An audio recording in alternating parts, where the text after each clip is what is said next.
Hello guys, வணக்கம். மணி 3:45 ஆகுது, பகல் டைம்.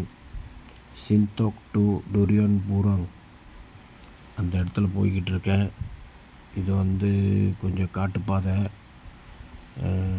மக்கள் நடமாட்டம் கொஞ்சம் குறைவு. இருந்தாலும் இது இந்த ஒன்வேனால் காருங்க குறைவாக தான் போய்கிட்டுருக்கு.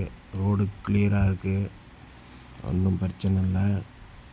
பார்க்க நல்லாயிருக்கு. இந்த பக்கம் வந்தீங்கன்னா வந்துட்டு போங்க.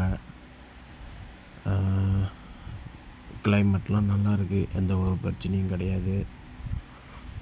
ஆனால் இது கிட்டத்தட்ட கெடாவில் சின்தோக்கிலேருந்து டுரியான் பூராங் சம்படான் தாய்லாந்து பார்டர் வரைக்கும் இருக்குது இந்த பாதை. ஓகே.